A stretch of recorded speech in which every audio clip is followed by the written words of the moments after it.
live on YouTube, okay? Sure, thank you.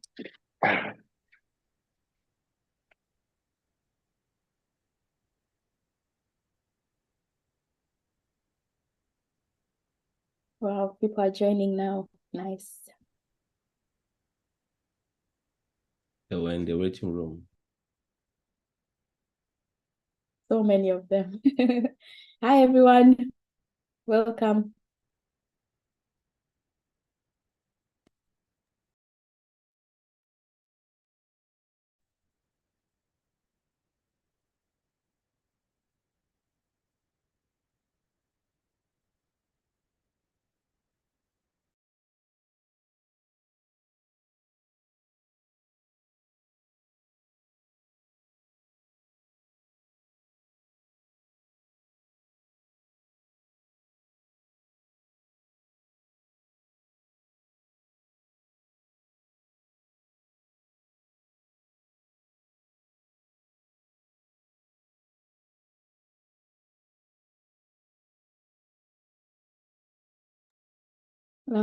Should we start or should we wait 2 more minutes?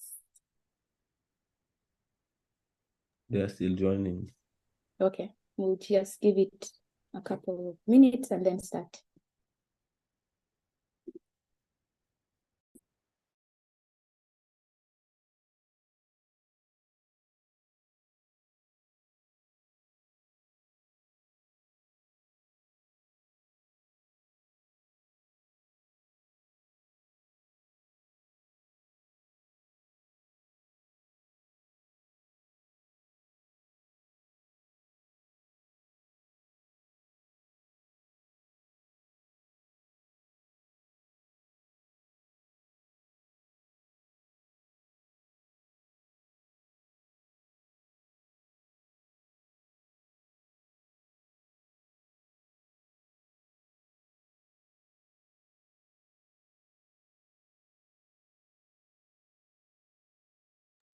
So to everyone who is joining us now, we're just giving it, okay. So we'll start. Good morning, everyone. We'll start, and for everyone else who is still joining, please feel free to continue introducing yourself on the chat. So good morning, good afternoon, and good evening, everyone, wherever you're joining us from. It's my pleasure to welcome you to another edition of the Afrinic webinar series. The webinar today is titled Cybersecurity in the Digital Age, Safeguarding Africa's Networks. The Africa webinar series provides an opportunity for our community to engage in dialogue on the current and future landscape of internet accessibility and robustness in Africa. And in this webinar and in subsequent webinars, we will engage with subject matter experts on different topics that stimulate growth on the development of the internet in Africa. So if you can hear me, please let me know. If you can't hear me, also please let me know. Continue to introduce yourself on the chat. Tell us where you're coming from, tell us what you do and what you expect to learn from this webinar. My name is Sarah Kiden. I am a researcher and I'll be your moderator for the day. So on to some house rules. I know that many of you are familiar with how Zoom works by now, of course, but it won't harm to just point out some key features on the platform. All the interfaces that you need, the controls are at the bottom of your screen. So you have things like chat icon, raise hand, reactions, the poll, live transcription, and so on and so forth. All delegates are muted for the call. However, if you have any comments, please use the chat feature. If you have questions for the webinar, please use the Q&A pod. You should be able to see a Q&A pod at the bottom of your screen. All the questions that are posted in the Q&A pod will be read out for the panelists to respond to. And if you have any challenges with your connectivity and other things on Zoom, please post on the chat. Someone from the Afrinic team will be able to respond to you. As you've noted, by now, the webinar is in English, but we are making arrangements to have this webinar and future webinars in French for our Francophone colleagues. The session is being recorded, so many of us are joining on Zoom, but there are people who are also joining on YouTube live, so the session is being transmitted to YouTube. Finally, the meeting follows Afrinic Code of Conduct, so please be respectful and kind as you engage with other participants. I'll post the link to the chat so that you can familiarize yourself with the Code of Conduct. On our webinar today, we have two panelists, and I'm excited to introduce to you Mr. Gilbert Nandeje, who is the founder and CEO of Africa Cyber Defense Forum, and Mr. Brice Abba, who is the Stakeholder Development Manager for Afrinic. So I'll invite our panelists to introduce themselves, starting with you, Gilbert. Thank you so much. Thank you, Sarah, and thank you, everyone. I hope you can hear me very well. Am I audible? Thank you. So yeah, my name is Gilbert Nyandeji. I'm joining you from London, the CEO of Africa Cyber Defense Forum. I'm a cybersecurity professional. I've been in cybersecurity for quite a number of time. I don't like to use the word expert because I'm still learning as well, despite the many years. So every day, cybersecurity is a learning game for me as well. So that's me. I've been in cybersecurity space. I've been involved in, advising governments, both from governments across different countries, and also been involved quite heavily also with regards to advising quite a number of financial institutions or the financial sector to just build their resilience in cybersecurity. So that's briefly about me. I believe we interact more as we proceed with the webinar. Thank you. Thank you. Over to you, Brice. Yeah, thank you, Sarah, and good morning, everyone. My name is, as you just said, Brice Abba. I'm Stakeholder Development Manager at Afrinic. I was team lead in the capacity building department. Before that, I was working with Morpho Group, installing and deploying AFI system, automatic fingerprint system, and ensure that the security was in place in that system. I was also working at the Côte d'Ivoire CCTLD, where I wrote a paper on DNSSEC security extension. And then last year, I've deployed DNSSEC at the CCTLD. I'm also advising countries in deploying CCTLDs in Africa and how to deploy DNSSEC as well. And with third-party organization, we are helping, develop the capacity in Africa regarding, security on this aspect. And I also want to say hi to everybody, and especially for the people in the Tanzania, University of Dodoma, would say that they will connect and follow the webinar. Hi, everyone, especially from you guys in Dodoma. Yeah, over to you, Sarah. Thank you very much. So we'll move on to the panel. And the first question is to you, Mr. Gilbert Nandeje.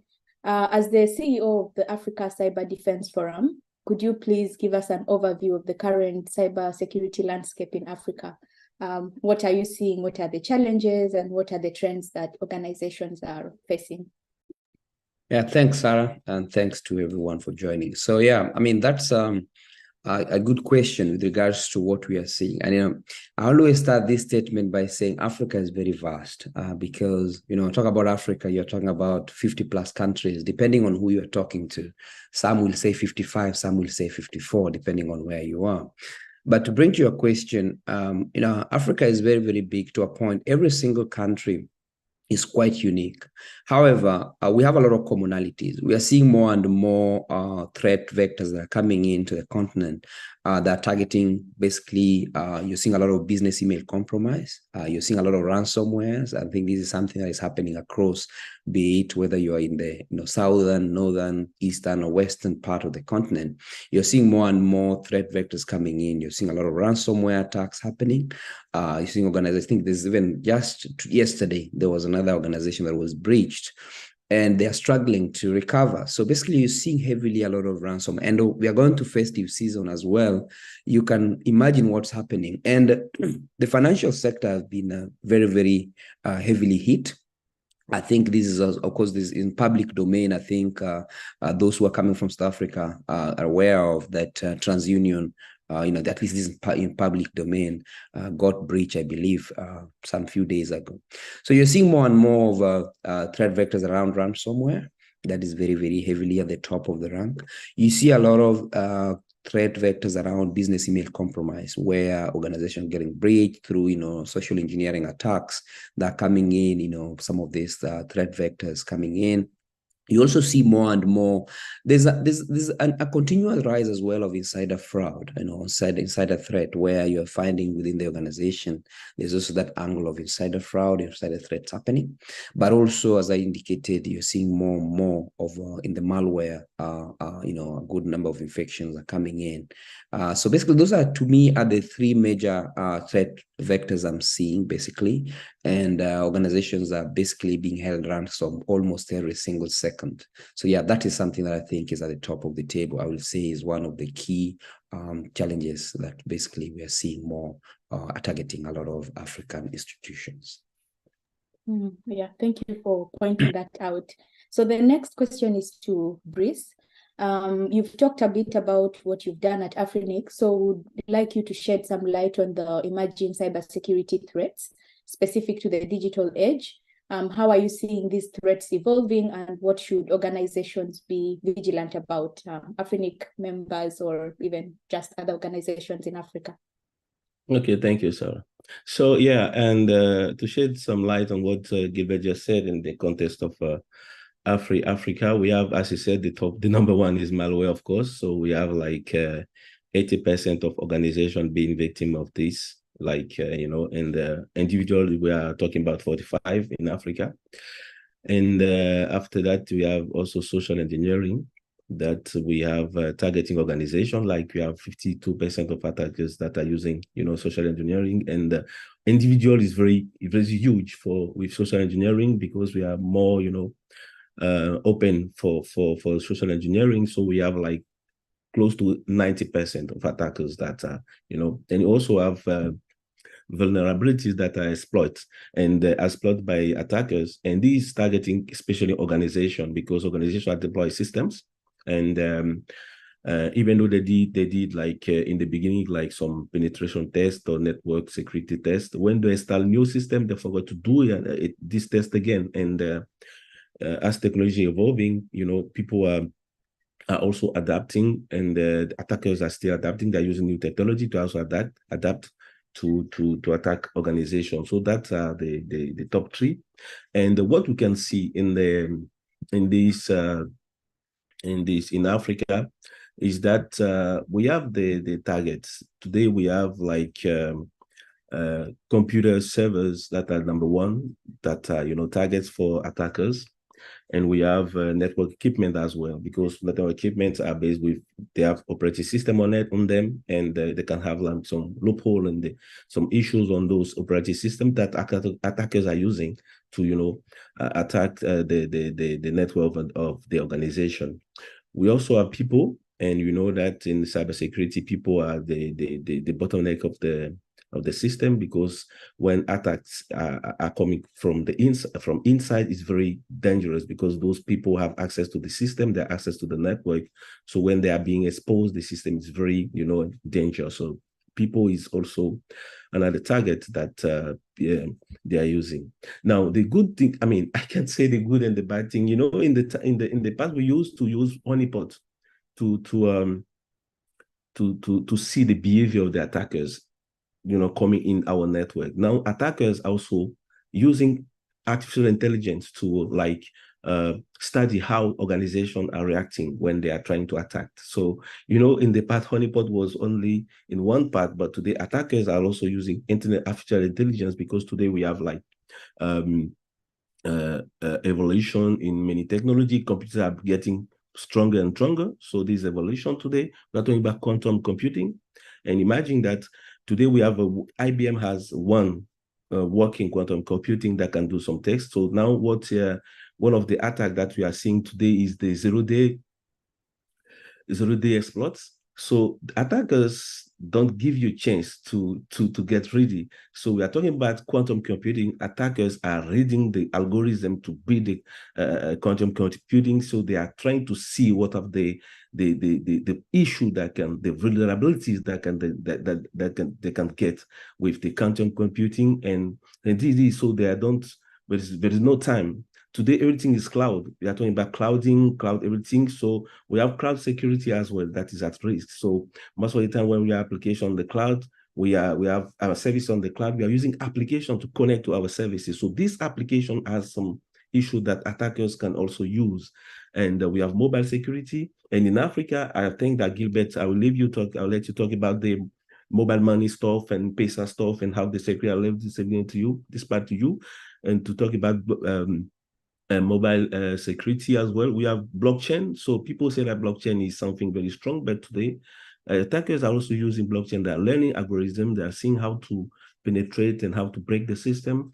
And everything is biometric today. See the evolution, everything's biometric. I used to work in biometric. I know how the TKM can be strong and how the system can be easily flawed and create problem.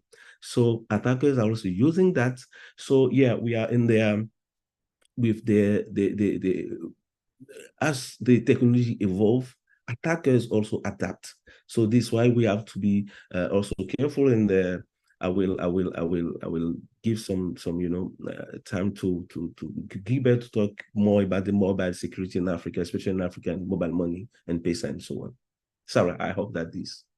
Yeah. So, Gilbert, do you want to say that now or later? You can go for it.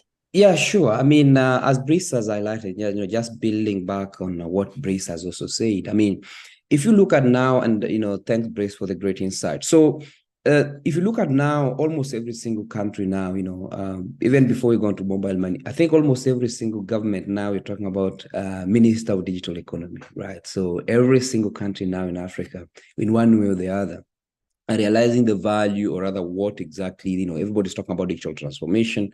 But in the whole journey, as we'll talk about digital transformation, of course, without proper framework on security, basically it's disaster. So to bring on the point of what you're talking about, we are seeing a lot of fintechs, fintechs are coming all over, right? I mean, starting from M-Pesa has become what you call, at this point, I think M-Pesa is now classified in Kenya as a critical national infrastructure. Basically, it's the lives of Kenyans depend on M-Pesa. Mobile money, I mean, if you look at the contribution of mobile money to African GDP, I think there must be good studies that are showing very, very well that mobile money, or the financial inclusion through mobile money, has really transformed a lot of lives. I mean, you find someone in the middle of remote area, right, in Kenya or maybe in other countries, because now when I go to other countries, let's say, for example, I was in Ghana 2 days ago. Here they have, I think, Momo as well on MTN and all this. So basically, these are subset, of course, of the mobile money. And you could see that someone is able to receive, I think in Kenya, for example, you're able to receive almost $3,000 on your phone, I mean, instantly. So you can imagine the amount of money that is flowing in between, people every single second. Now, there's the fact that M-Pesa has really transformed, or rather mobile money has really transformed lives. Fintechs now developing, you're seeing more and more fintechs coming out of Nigeria, Kenya, Rwanda, and there's a lot of fintech coming in. But with all this, there's one thing that you're seeing common is they're now becoming more and more the targets, right? Because there's money flows. And another typical, which I've handled very, very quite often, is the interconnectivity between the mobile money and the MNOs, the banking. Because see, for example, if you are looking at the mobile, most of the mobile monies, right? You're able maybe to transfer your money from a bank account to your wallet and all this. And this is where all this fraud and, risk is happening. So you find that, for example, the banking, the banking sector, of course, the banks initially, I remember when M-Pesa, was in its NEFA state, the banks didn't like it because the banks felt that this is going to be, how do you allow a telecommunication company to offer financial services? Now, when M-Pesa started becoming more and more famous, the banks had no other choice because they realized M-Pesa was now eating onto their lunch. So they ended up now integrating. Now there's no single bank in Kenya, I can dare say that with confidence, that doesn't have integration between banking and M-Pesa. Because if you are, having an account in a bank in Kenya today, basically in Kenyan context, you will want to at least maybe transfer your money from your bank to your M-Pesa. Maybe you want to send to a family member or whatever the case. So if your bank doesn't allow you that feature, then you automatically will change the bank because you're not getting the features you need. You need your money instantly. You want to use it. Maybe you want to pay your bill, for example. Let's say you are at a petrol station and you're there and you don't have cash. So what will you do? Just log into your bank and transfer money immediately within a second. You will get your money in your mobile money wallet. Now, that has made transaction is very easy. But again, with that ease comes the risk that we are seeing more and more. We are hearing more and more people, okay,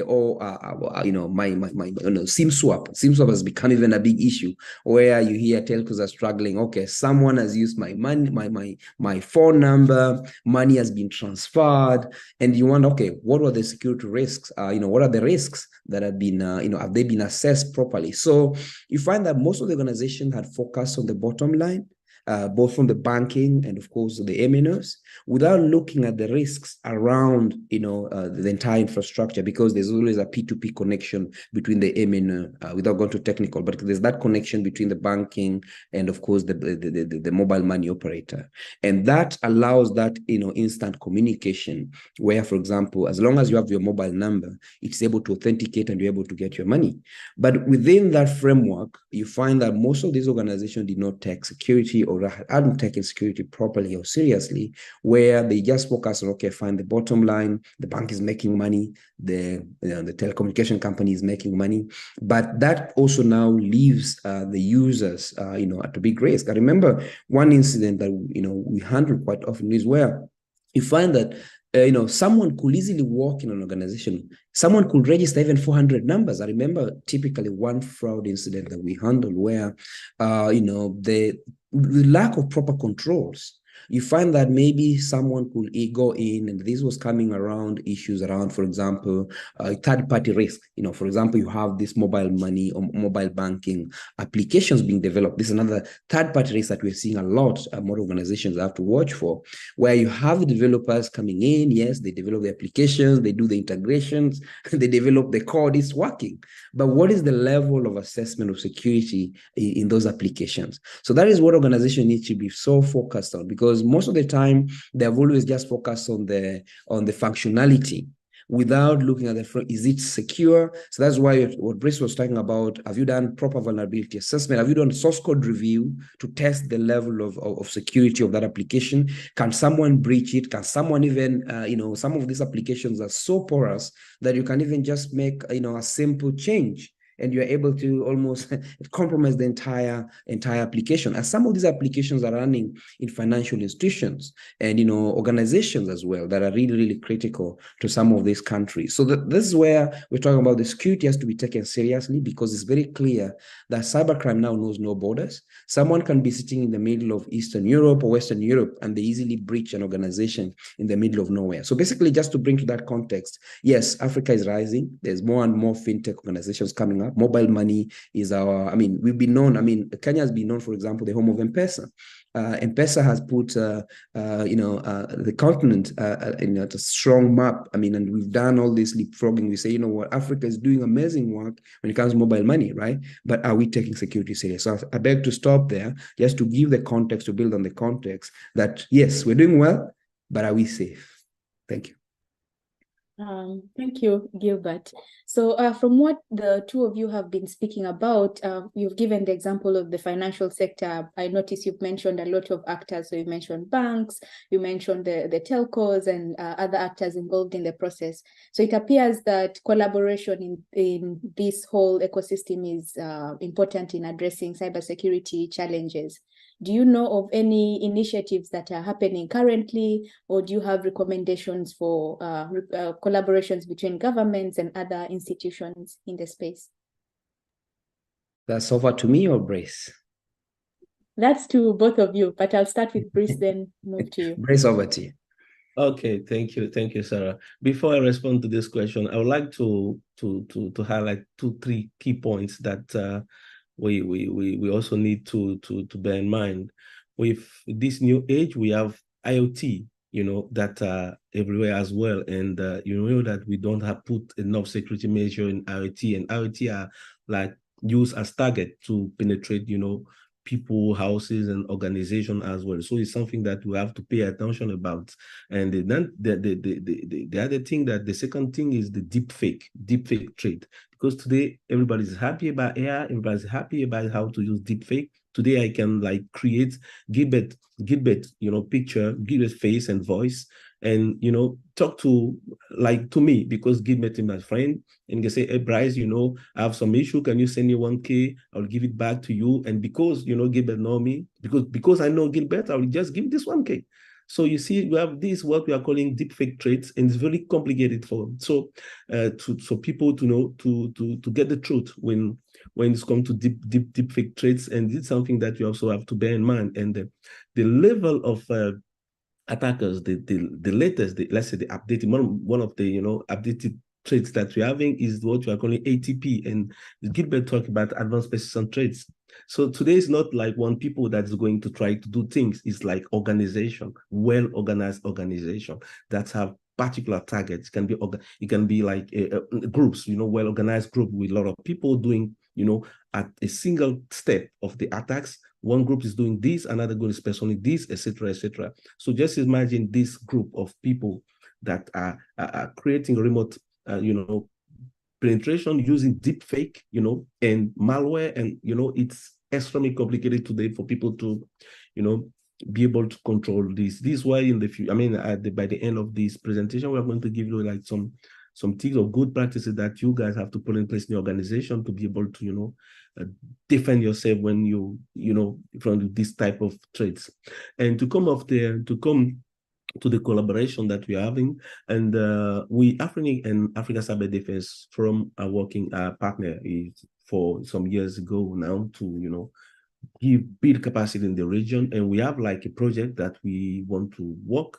We are working. We want to plan to work on it, and I don't know. And the project is, we are still, we are not going to talk more about that project, but we have something that we want to do with Africa Cyber Defense Program that will be for the entire Africa, and will be used worldwide. We know it's very important. It's one of the aspects of cybersecurity that's very critical, because we are receiving attacks, but we're not comfortable to tell.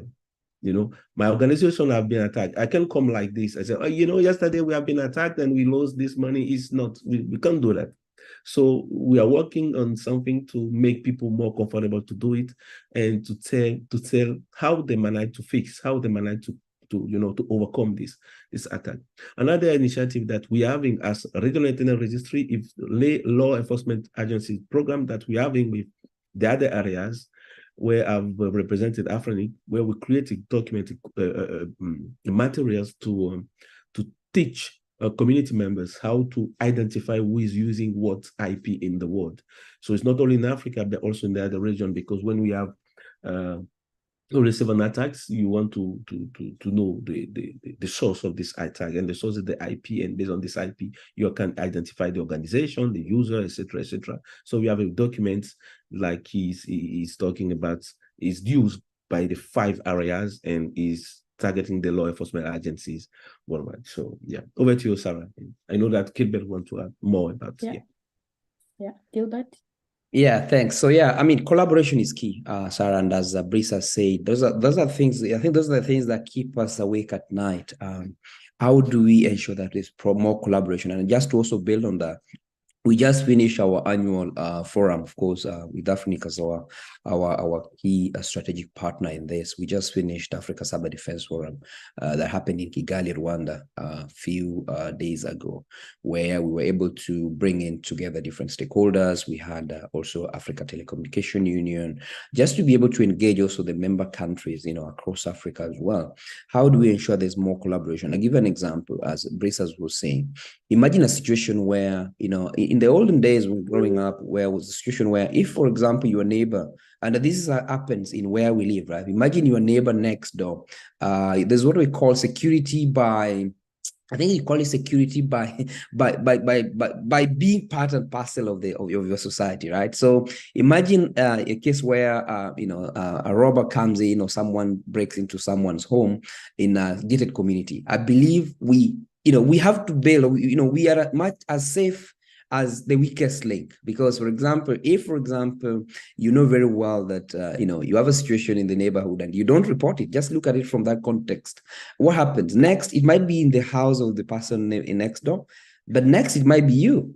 So these are things that bringing the same, in a layman's language, the same context of collaboration. If we do not collaborate, basically, that is going to be our weakest link. I mean, for example, because if you're able to know, for example, that this is the challenge I'm facing, and how did I solve it? It becomes very easy for you to be able to know and to learn from it. And that's why I think webinars are like this are already a real key engagement activity. And I have to applaud Afrinic for this, because this is already an opportunity for us to share. Imagine where, back in the days before technology, you used to have to write a letter, right? Now I'm seeing people, there are over 200 people here. There are people coming in from Cameroon. There are people coming in from Uganda. I was seeing the charts there, Tanzania. Now, this is the platform. Technology has allowed us to be able to share this, knowledge as well, right? Imagine if we explore technology to be able to also have instant capability to be able to, assist each other. For example, let's say Brace has an issue, he knows, okay, an organization X, immediately he knows, oh, I know if I reach out to Gilbert, immediately I'm going to get a solution. Now, that will help us to build resilience, because we will be able to have instant support. We have a community of network of experts for many, many years. So basically, to be honest, is that Africa is the moment where we have the expertise, we have the capabilities, and we have also a lot of collaborations as well. So, for example, I think just to mention some of the program by AfriPol, for example, there's Interpol doing a lot of work, around community policing as well, to be able to put also the cyber criminals behind bars. So those are some of the initiatives I'm seeing a lot in Africa. The UK government is also doing a lot of work in supporting the continent with regards to capacity building. How do you build more? So basically, there's a lot of collaboration, both international between Africa and other development partners, but we're also looking, how do we also have a South-to-South collaboration? Because when we have South-to-South collaboration, we understand our challenges, right? I know if my neighbor in Tanzania and I'm in Kenya, we share similar, we know the challenges, we know our environments better. So basically, that level of collaboration is very, very key. That's why you're seeing more and more countries also now building what we call national CSATs. Now, we need to extend also the level of collaboration where, let's say, the Cybersecurity Agency Authority in country X need to be able to have that ease of collaboration and quick learning lessons. And that's why through collaborations like this, through our partnership as well with Afrinic, we are trying to build that resilience across the ecosystem. And there's no better partner that the work we've done with Afrinic across the years. And I think we just need to enhance more on it. But I think collaboration is happening, and I think we just need to enhance more and more. And I think, as Brisa said, we'll be making an announcement on the other projects we're working with Afrinic as time evolves. Yeah, thank you for sharing that, and particularly the one on law enforcement, because I think they are also a very important stakeholder in the process. So there are a few questions that have come based on what you've been talking about. The first one, I think, is to you, Gilbert, and it's on M-Pesa. Basically, how do you handle mobile money fraud? And issues related to that. And there are also other questions related to resources and documents at the end. So I think people are interested in seeing us compile resources for them. So maybe we could compile some of the resources that you've talked about and share that with them at the end. So yeah, over to you. Yeah, so because I've been in this space for some time, I've seen this fraud. I can basically tell you some at the back, of course, some, of course, being protected by NDA and disclosures, some of the work I've done. But the truth is, you have to look at it from this angle. What is the architecture? First of all, what is the architecture, right? Because before you understand how to protect any system, you must understand it. Now, this goes back to even security by design. If the system, first of all, from that perspective, is not designed very well, then that's where you give a challenge. I give an example from a simple architecture where you find organizations, if it is mobile money, how do they access the system? Right? How do they access? How do the users accept? How do they interact with the banking? I mean, maybe some of them, a good number in the DMZ, but you even have a proper firewall. Let me even start from there, because we might give an entire robust, but do you even have a proper firewall? Do you even have an information security policy itself? So I think what we need to go back into the basics. Do we even have a proper information security policy as an organization, right? Do we understand, for example, our asset? Do we have an asset registry? Do I know what are my assets? Do I know who is accessing my system, X or Y? Do I do monitoring? Because if I don't monitor anything, then I mean, I just wake up, okay, there's a fraud of $1 million is when you see people running, sorry to use the term, like headless chicken, because they have no clue. And this is what's happening in most organizations, because they take security only at the point where an incident has happened. So this is where now, from where I'm talking about how do you protect fraud, it goes through the way from organization ensure it has the proper framework. Does it have the information security policy? Does it have also monitoring? Does it also have understanding of what exactly are its assets, information assets? Then that allows you to be able to build a proper framework. Or do you have even an incident response plan? Most organizations don't even have a proper incident response plan. So when an incident happens is when you see someone making a call. So basically, that is a challenge we are facing, and this organization needs to go back to the basics. And some organizations grown so big without building the right framework, no policy, no framework, no incident response plan. So to me, those are very, very key. If you look at, for example, the way most of the mobile banking fraud are happening, it involves also where telcos themselves need to also improve their level of security. And this goes to, of course, the users too are responsible, but in as much as the users are responsible, but the person they have trusted with their, also to invest in security, to protect them. And this is, I'm seeing a good number of organizations trying to do their best, to do awareness. Okay, fine, don't share your PIN or things like that. Those are the normal cyber hygiene awareness of the users. But also there's the security of the system that I was talking about. The organizations themselves have to take now this very, very seriously. They need to ensure that they have the robust framework.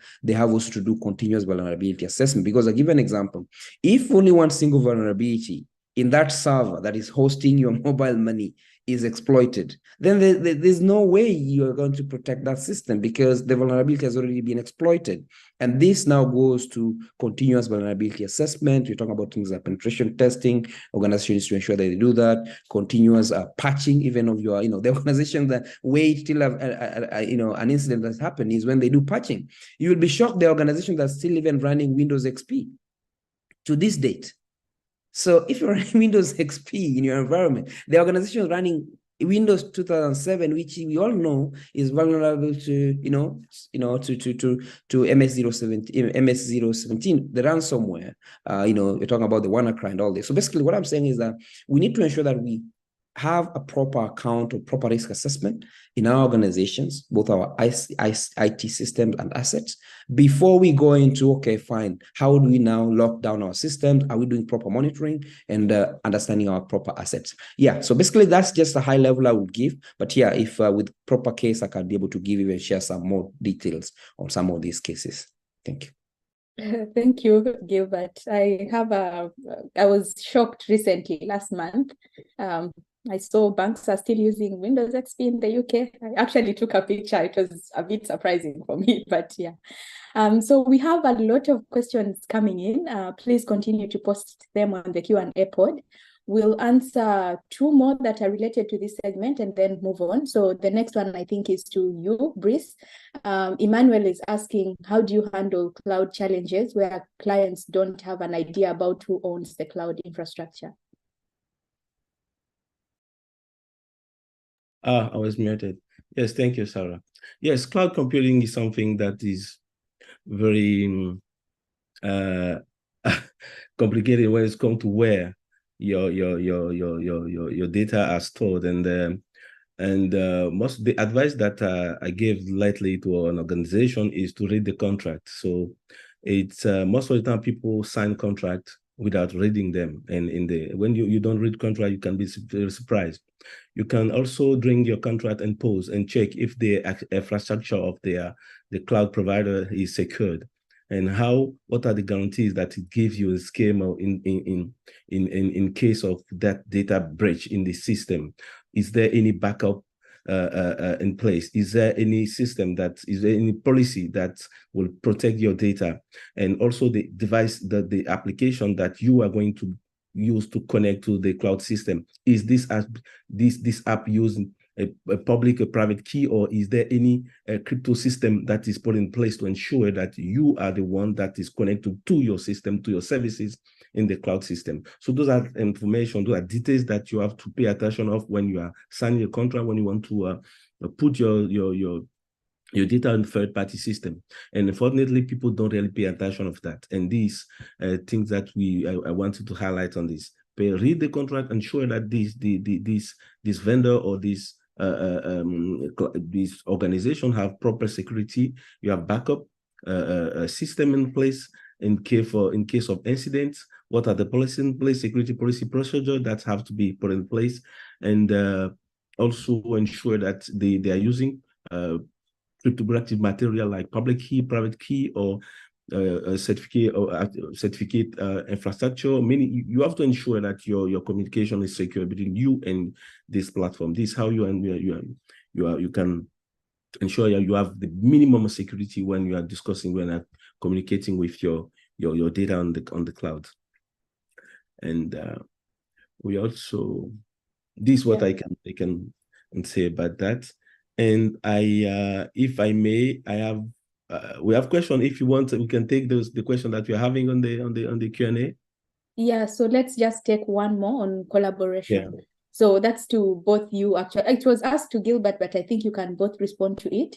So Businja Kevin is asking, in regards to collective collaboration in the cybersecurity space, how are weak policy implementations affecting such initiatives?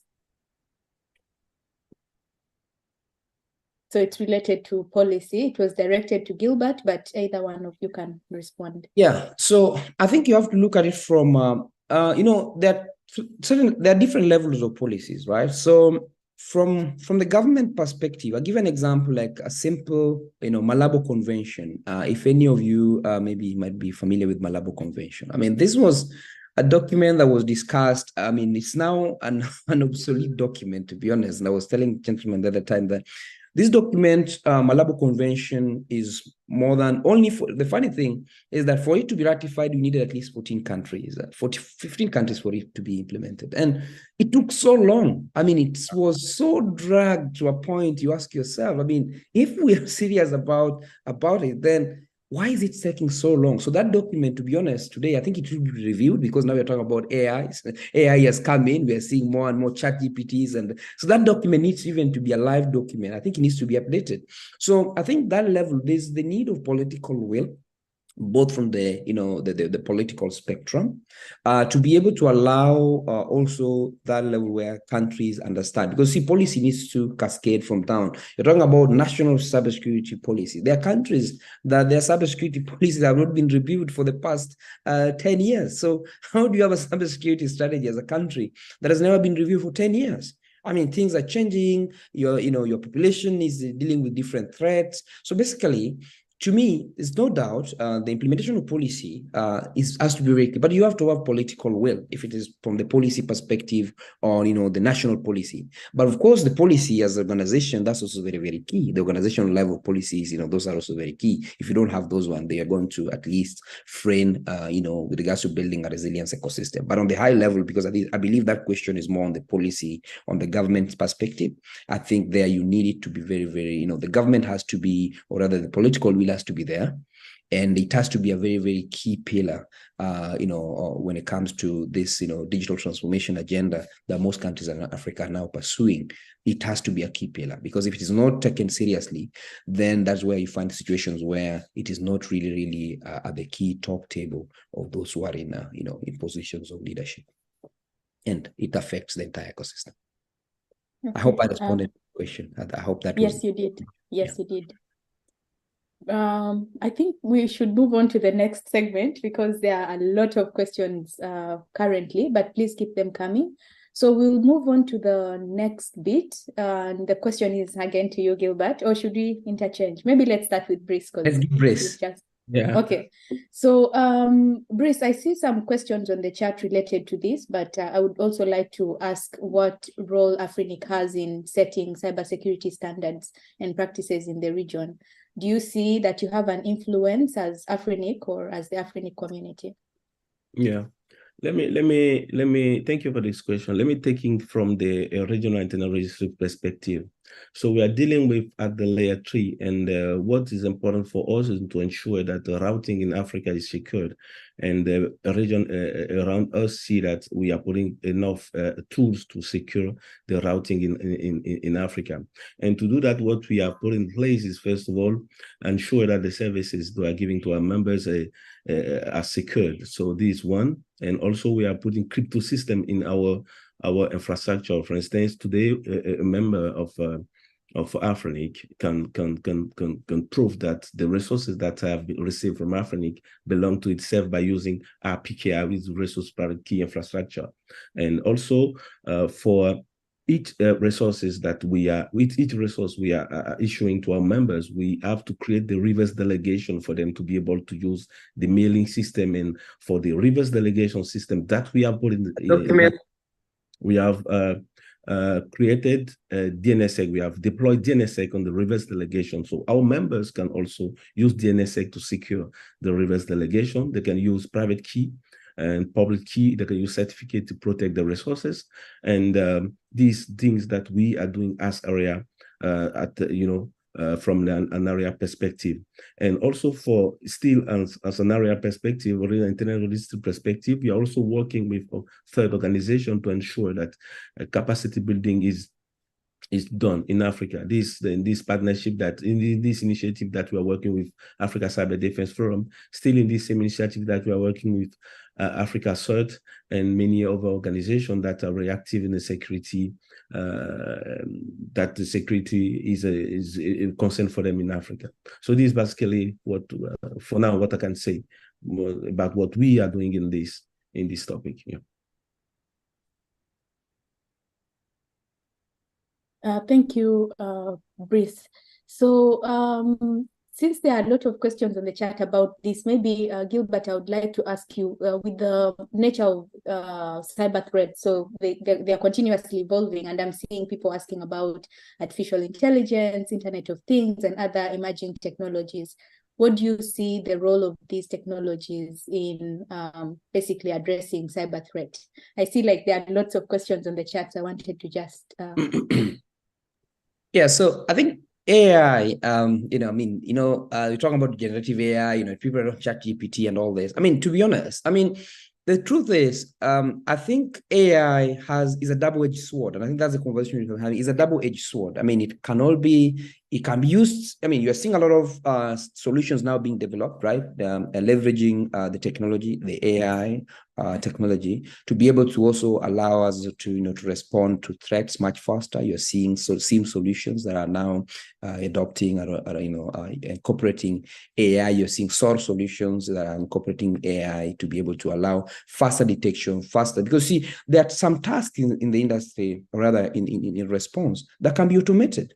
And there's no better technology that is allowing us to do that than the use of leveraging, or the use of recent technology like AI, right? But also we're seeing where the AI now is also being used, and I think one thing that Brice talked about was the deepfakes, where you're seeing now cyber criminals can actually now see. The funny thing now, a cyber criminal can easily create a video of maybe you are CEO of a bank, with clear voice, everything, and you will believe it. But I've even escalated it to another level of national security.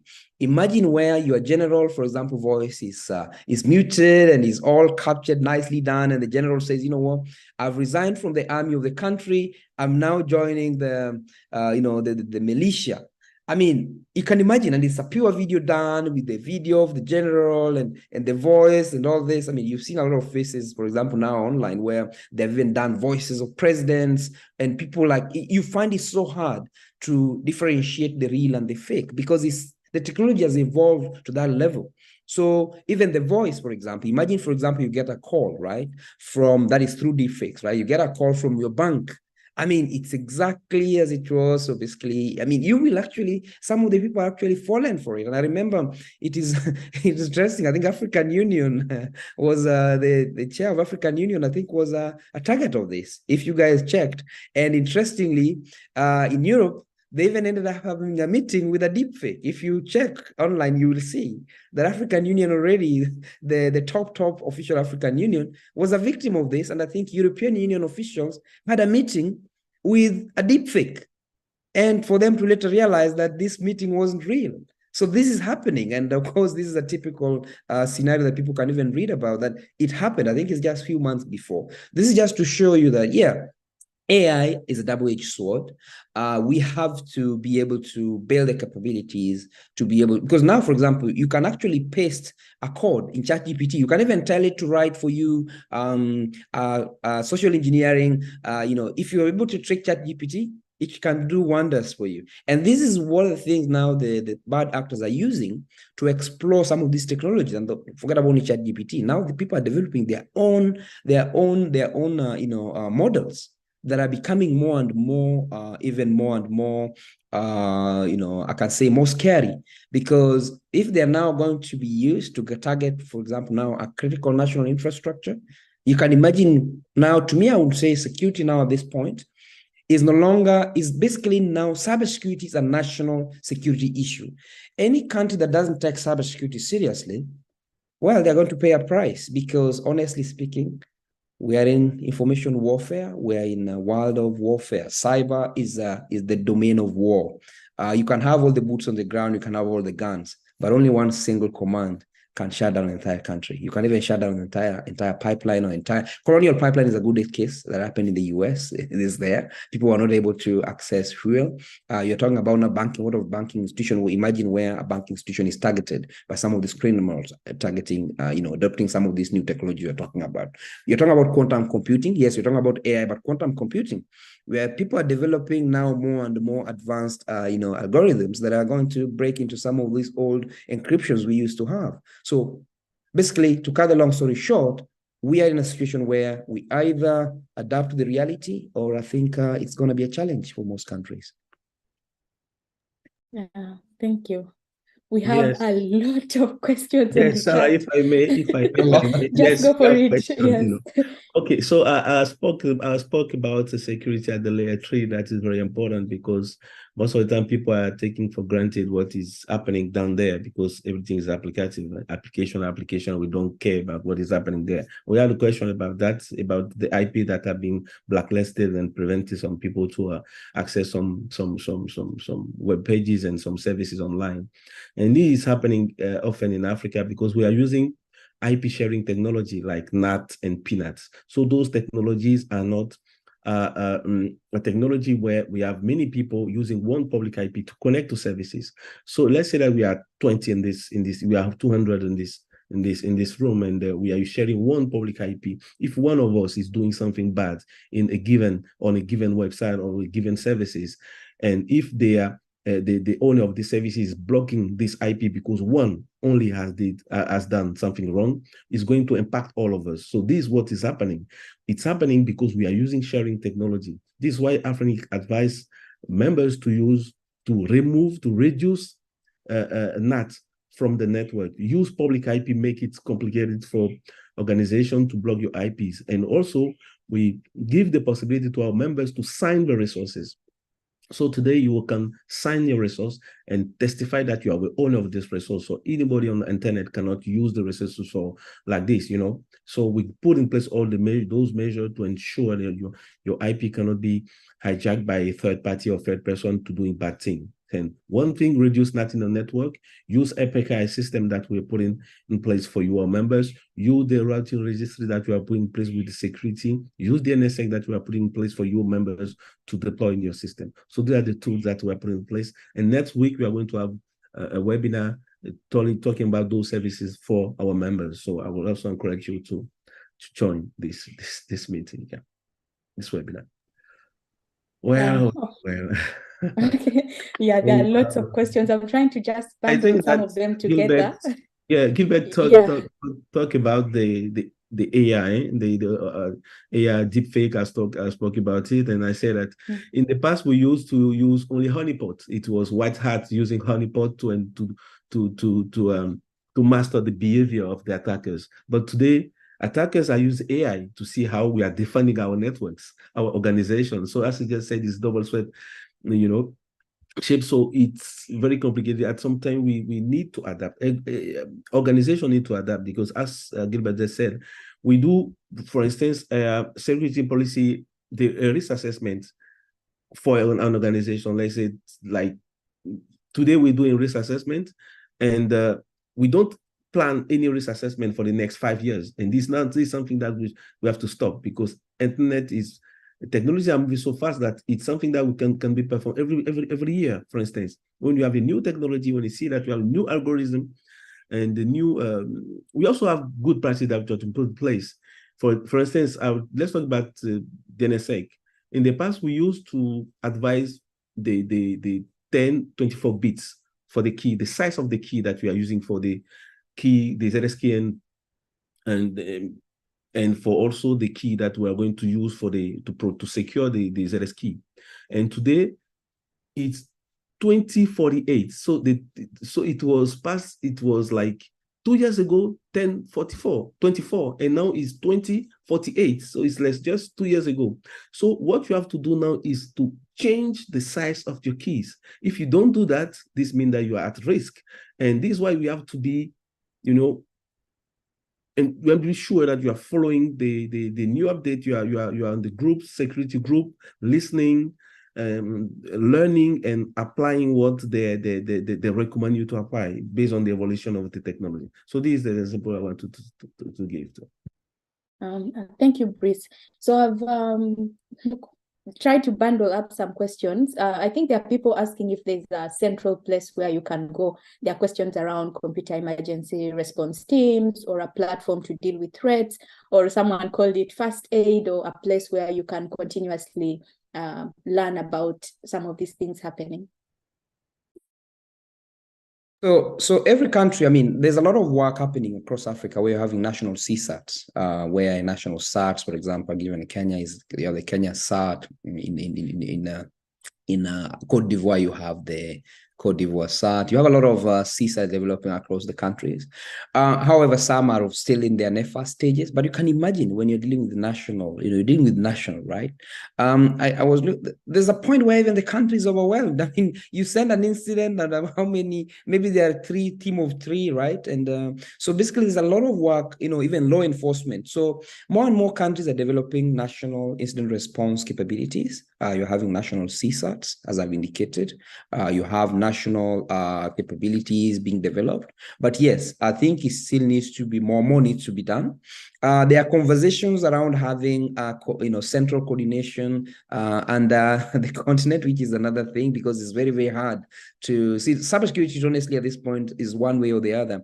You can have a coordination, right? You can have a coordination continental level, but I think every country will want to protect their sovereignty. So to me, I think every single country will still have their national CSATs to protect, because you're talking about national security here. So you can't leave it to a continent, you can't leave it to African Union or wherever, but you can have a framework within the African Union that allows the coordination, sharing of of threats, sharing of information across the national CSATs or incident response. Those are something we're talking about. So it can be done at the constitution, but at least every country has to build its own capabilities, because you're not going to wait for a country or the neighbor to be able to protect your cyberspace. You need also to build those capabilities. Yeah, I hope that gives a bit view, but they can get more information. There's organizations that there's a lot of information on national SATs that are being developed as we speak. Even. Okay, thank you. Brice, do you want to add on to that? Well, I think it's okay. We have a lot to say, because we are going to talk about the what organization can do to fight against all those. So maybe we can take some time, and at the end we can come back to some questions. I saw many questions, and maybe we can. I'm also trying to respond, in the chat by the time we're moving. Okay. We are going to say that, yeah. Okay, so maybe I can ask you the final question from me, and then we'll move on to the very many questions, and please keep them coming. So I think that question is around Gilbert, earlier you were talking about how we've seen increased digitization on the African continent, and that means that a lot of critical infrastructure is being put up. So basically, the question I'm trying to ask is what best practices companies can adopt to protect vital services like healthcare, energy, finance, and so on and so forth. Just high level. You can respond to that, Brice responds, and then we'll go on to the Q&A. Yeah. So as you said, I mean, if you look at, what is exactly now we're talking about critical national infrastructure, but there's now another critical information infrastructure. Basically, the information within the infrastructure is critical as well, right? So you talk about critical national information infrastructure, but you also talk about critical national infrastructure.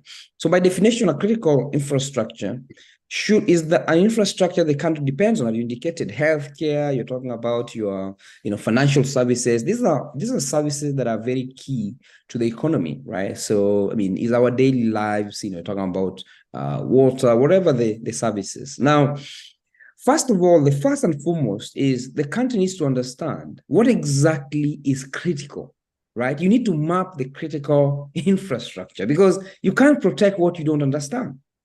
So now, from the policy perspective, the country needs, first of all, what is the mapping? What is key for us as the country? And every single country is different. Here in the UK, for example, we have, what is important for the UK? For example, a speed train for the UK will be a critical infrastructure.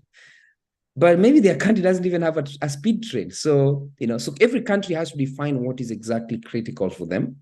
I'll give an example, for example, M-Pesa. M-Pesa has been classified as critical infrastructure to Kenya government.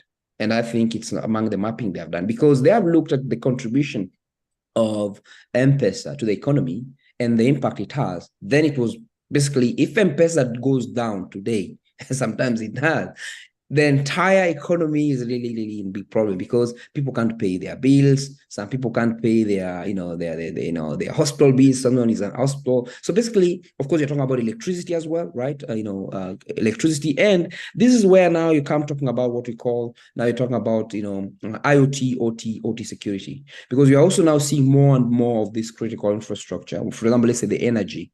A good number of them are having, what you call SCADA systems, OT, but now they are becoming more and more smart. So how do you ensure that you have robust framework to be able to build those capabilities to protect them? I remember, is it in this year where there was an attack in Johannesburg where the entire city didn't have power? If you check it online, I think you will see it. So basically, you can imagine. So basically, at that point, we're having now more and more African countries waking up like, okay, fine. Cyber threat can now shut down an entire country. Even criminals can use these avenues. I mean, imagine a situation where you have cyber criminals in some of these terrorist organizations. What level of impact can it have on our economy? So I think those are the challenges we are facing. But I think, first of all, to respond to your question, Sarah, we need to map what is exactly critical for us as a country.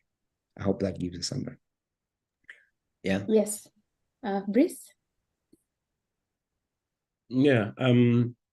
I was reading the questions and was a bit, yeah. So for, as you just said, as Gilbert just said, what is critical is very related to the country and to the organization and how to secure those activity as well. For a country, for instance, when internet, as far as internet is concerned, the DNS system is very critical. It's very critical for the whole internet, for the entire internet to work.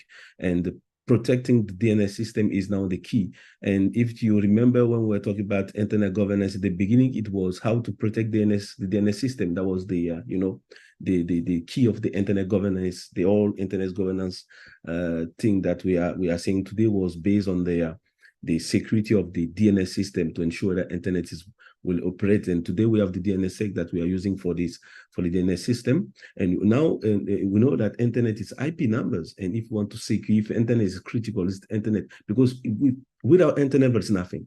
There's nothing. We can't talk about all those things. We are talking remote access, all those things, blocking AOT. Without internet, there's nothing. So internet must be operational. Internet must be working, and at this level, we have the DNS that will be secured. We also have the resources that have to be protected. And this is why I just said that we are putting like API, we are putting crypto system in the resources that we are issuing to ensure that internet will remain. And and we'll be able to operate and work for everybody.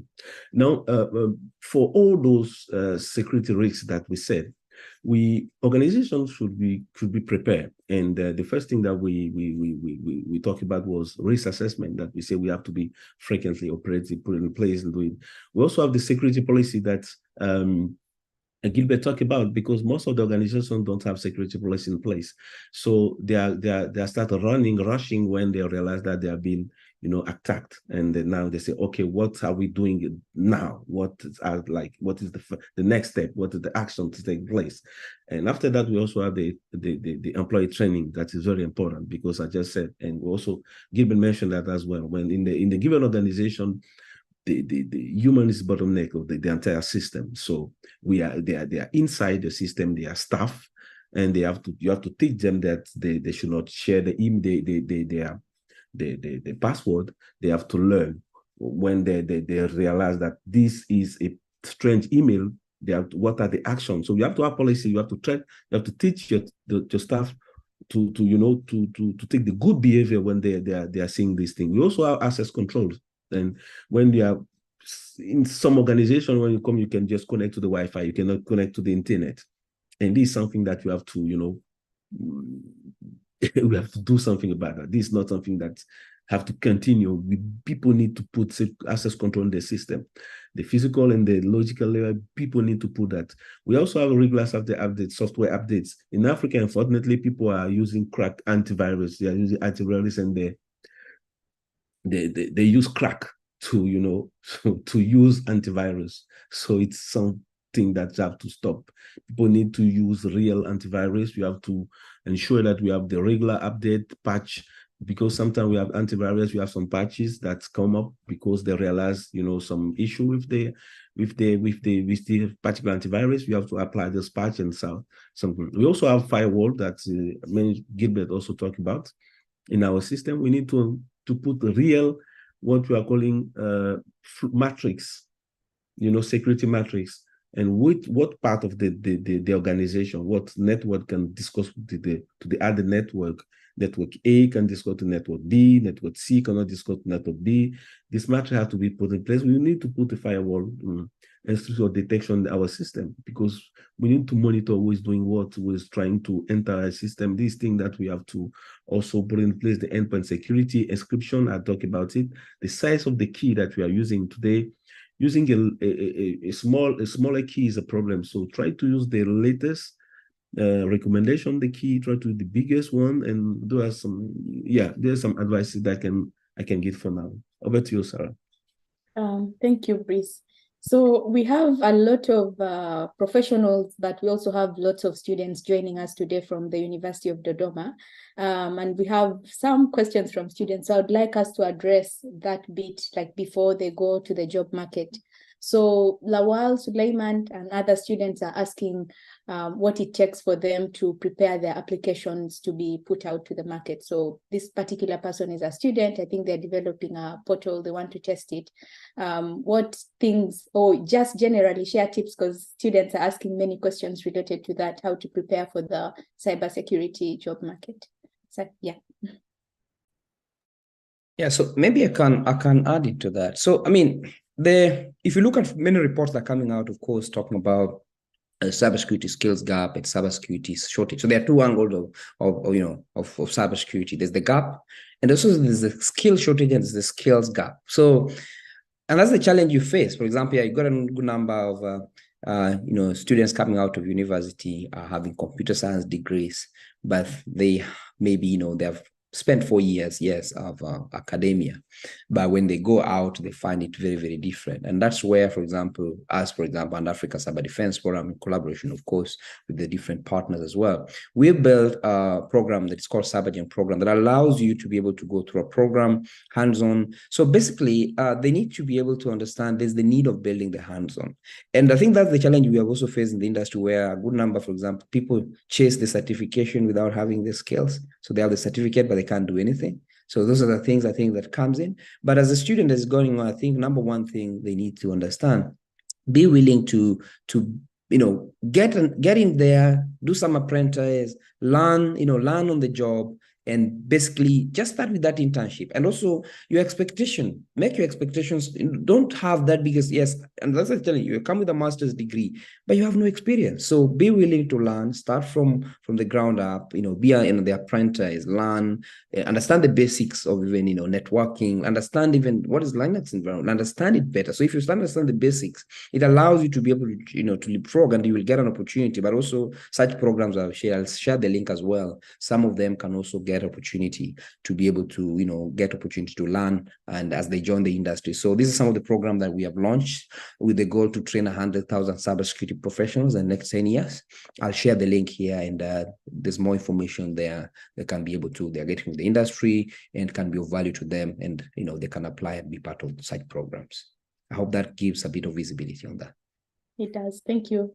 Brice, do you have anything from the Afrinic side in terms of capacity building? You talked about law enforcement, but what can students do particularly, and young professionals?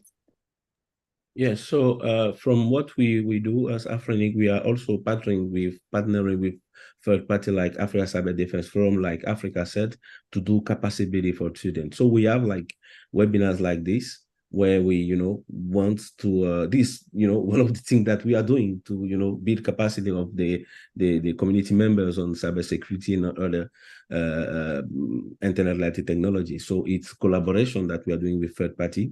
And as I said, we have a program with law enforcement agency, and that is a dedicated program that we are doing with the 4 other areas, but for the community at large, for students, we have this webinar, and we have meeting that we are doing where we are calling experts to discuss cybersecurity with, and if we realize that the need is there, as we can see, we have a lot of participants. We can do more of this type of webinars to give them more, knowledge about, and also advices on how and what they can, about what they have to know, what they have to do before, entering the professional market. Yeah, and just to add as well on what Brice has said, even for example, we've done quite a number of workshops in for example, on IPv6 security with Afrinic. Those are some opportunities that, they're not charged, they're available to anyone who is willing to learn. And I think those are some of the opportunities that I think the young professional getting into the industry. Afrinic is running a good program of fellowship. They can join in, volunteer there, learn skills and grow. And that's where some of us started, it was through opportunities that institutions like Afrinic gave some of us. Thank you. Thank you. So I think maybe we'll just take a few more minutes and wind up. Maybe you can start thinking about your closing shots. But I'd like to read out one more question from Michael Kutsira, who is asking about your thoughts on generative pre-trained transformer cybersecurity integration. So I think a lot of generative AI, cyber policies and things like that. Do you have any thoughts on that? So the question, I think it still goes back to the AI question. Let me check. What's the question back? Let me read it very well. He's saying, do you mind? Okay, maybe you can read it again, Sarah. Okay. So he's asking about custom generative pre-trained transformer cybersecurity integration. Okay, I think the question is not very clear. What are the thoughts on custom generative pre-trained transformer cybersec integration to manage cyber policies and threat vectors against threat actors? Well, it's a mouthful. It's a lot. It's a lot. So I'm trying to figure out what exactly the person is trying to ask. But I believe it's still just in the sense of generative AI. What we're talking about. I think we covered a little bit on the AI without us having to spend much of time. But I mean, the person can always reach out, and we can always explore. But yeah, I think it's still on AI. What we need to do on AI. I think we have covered. Unless Brice has something to add to it, really. Yeah, what I can say, I can add like we are using AI, as I just said, to learn behavior of attackers.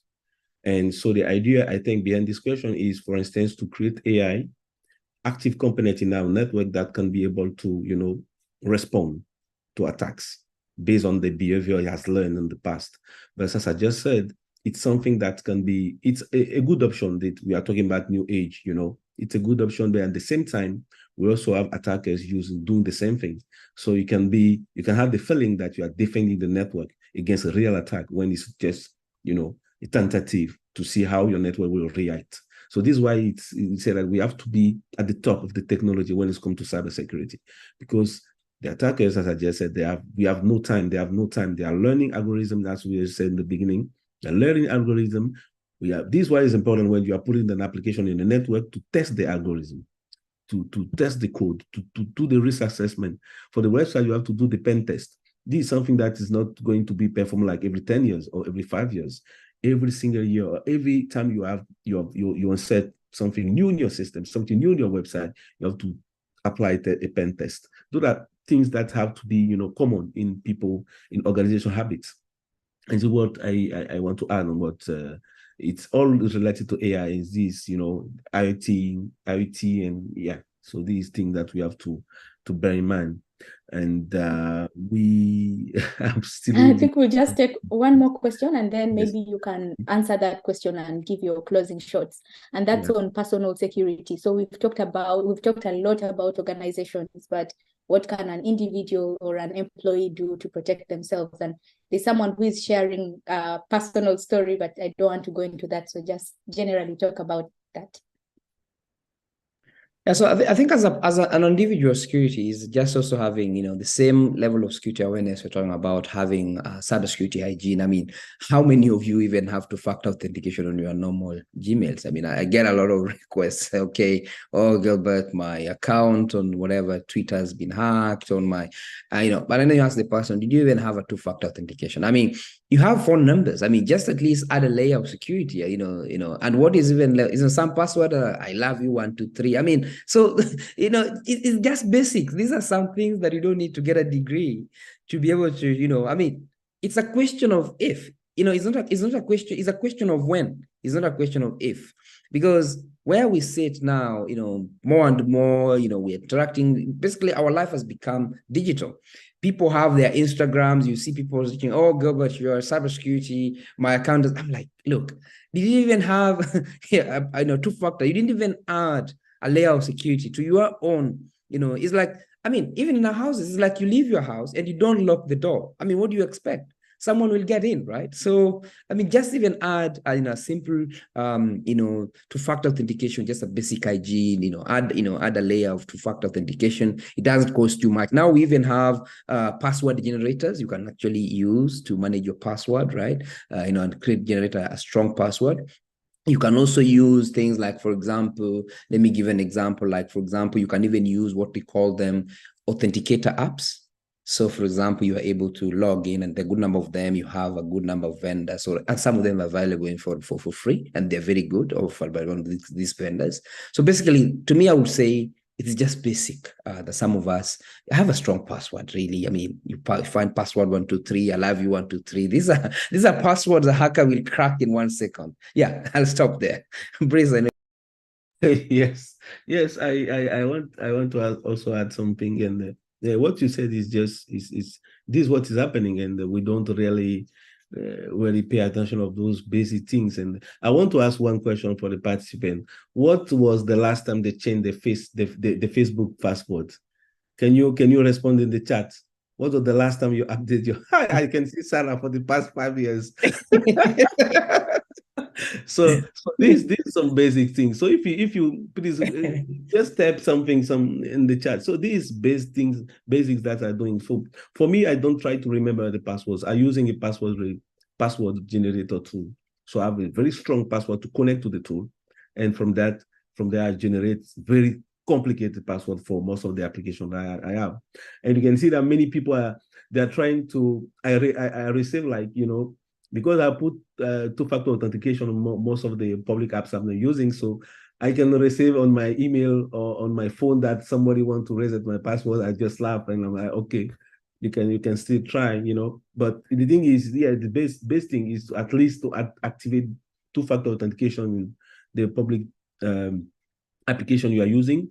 Forget about remembering password. Use password generator tool. You can remember only one strong password. It can be a sentence or 2 sentences. That's one thing that you have to remember of. And when you're in the system, you generate, the keys and you want, and please find a way to renew your password. You know, I remember that in 2008 or 2007, I worked on a project where we're doing VPN with interconnect, you know, and to secure the connection, I used, you know, crypto system and passport, you know.